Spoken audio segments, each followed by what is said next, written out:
Let's talk a little bit about the broken Toronto condo market and what my predictions are for 2025 and 2026.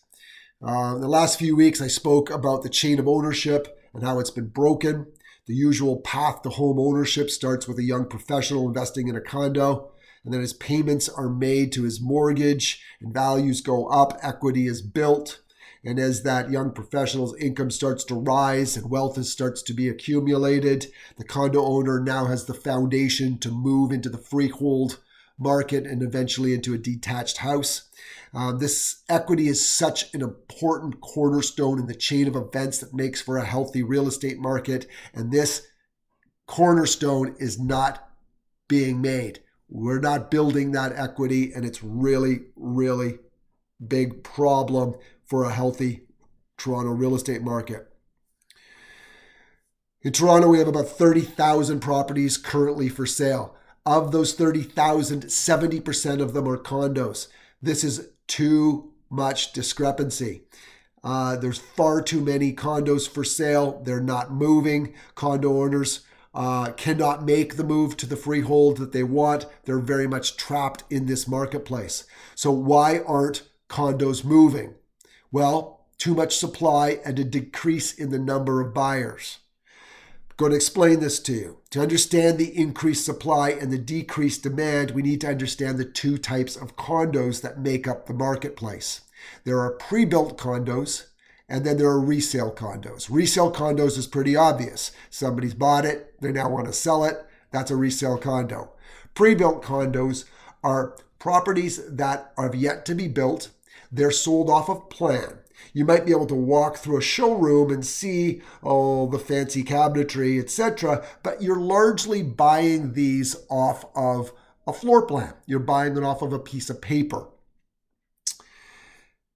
They are sold at a premium to the resale market. So what does that mean? Well, right now, currently in Toronto, the resale market's supporting in downtown Toronto a price per square foot of about $975.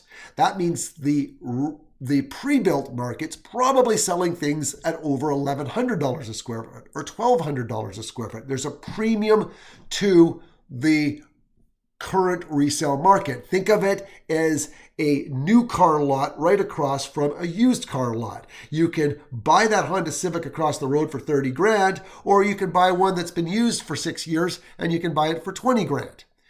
Well, the same thing exists in the condo market. You can buy a brand new, never been lived in condo, one bedroom, 800 square foot condo for $1,200 a square foot, or across the road, you can buy one that's been lived in for 6 years and you can pay $1,000 a square foot. It's the same type of an analogy.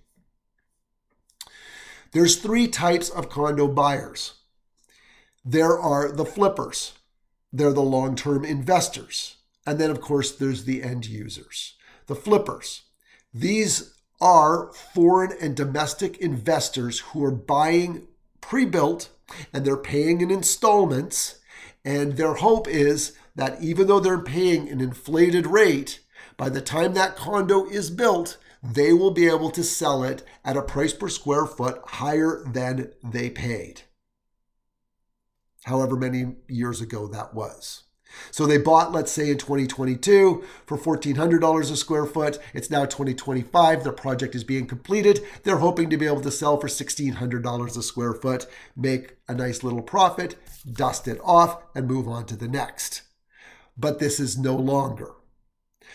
The other market is long-term investors. These are largely domestic, but some foreign, who buy the property to rent it out. They're hoping that they make a monthly profit or at least break even, but really what they're doing is planning on renting this out for a long time, letting somebody pay their mortgage, and they build equity in that property. And this is a long-term wealth building exercise. End users is obvious. The end users, it's their first move into the real estate market. They're hoping to build equity and in X number of years' time, take that equity and move it over to the freehold market and move up the value chain.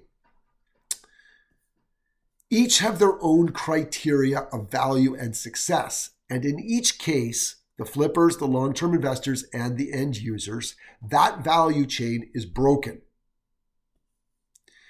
So let me explain why. The formula works when supply and demand are in a careful equilibrium and they're not skewed. That equilibrium cannot be broken. And the problem is the equilibrium has been broken, and it's been broken on two fronts. One, we have skewed the amount of demand. We have done this at the same time as we've massively increased the amount of supply. Demand. Legislation, both municipally and federally, has reduced demand so significantly, and this comes in three main points. One, the federal government has banned foreign ownership. That's taken out all foreign investors from the equation. This is a huge subset. This is the subset that largely made up the flippers. So that means that all of the new builds out there, all of these developers who have these projects and invested in these projects no longer have this foreign ownership as a source for selling those properties to. Banning Airbnbs. This was done at the municipal level. This has killed domestic investors. Domestic investors can no longer purchase a property, rent it out on short-term rentals, Airbnb and the such, and make money off of these. And that's largely taken domestic investors out of the equation. As well, the cost of borrowing and the inflation of maintenance fees has made this very, very difficult for both end users and long-term investors to turn profits in condo ownership. Now let's talk about supply. The glut of new condos on the market has contributed to softening rental markets. Softening rental markets means that longer-term investors are no longer breaking even or taking even a nominal loss. They're now taking a significant loss. So this is contributed to more inventory coming onto the marketplace for selling and less buyers in the marketplace. Properties at one point in time in Toronto were reselling at around $1,400 a square foot. The resale market has depreciated so much that we're now down to around $950 per square foot in the downtown market. And if you take the whole GTA, we're looking at about $750 a square foot. So this is a big problem. We have in 2025, 31,000 new units about to hit the market. And I can tell you that those purchasers of those 31,000 paid far more than $975 per square foot. They likely paid somewhere around $1,400 to $1,600 a square foot. And there is no way that anybody is going to go and buy property, new units, nonetheless, for $1,400 to $1,600 a square foot when across the road you can buy one for $950 a square foot. It's just not going to happen. So if you bought a pre-built for $1,400 a square foot and your condo is now up for completion, what are your options? Well, you could choose to not close. You could basically just walk away from the money that you've deposited and just say, thank you very much. Now, this will lead to a whole bunch of lawsuits by the builders and probably some foreclosures by the builders. But that is going to happen. That will be one of the things that does occur. Something else will happen is that people will close and they will try to rent them. This will increase the amount of supply in the marketplace and further putting negative pressure on the rental markets. Remember from my last report that we've had 4 consecutive months of declining rental rates, and this will continue to push rental rates down, continuing throughout 2025 and possibly into 2026. Or you could close and you could attempt to sell into the marketplace, and this will put further negative pressure on the resale markets of condos.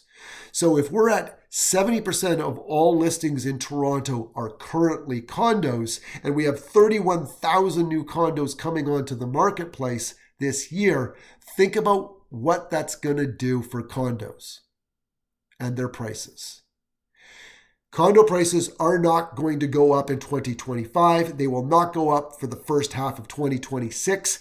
This is a long-term recovery that needs to happen. And I think you're going to not only need low interest rates to spur this on, but you're going to need to have softening of the international marketplace.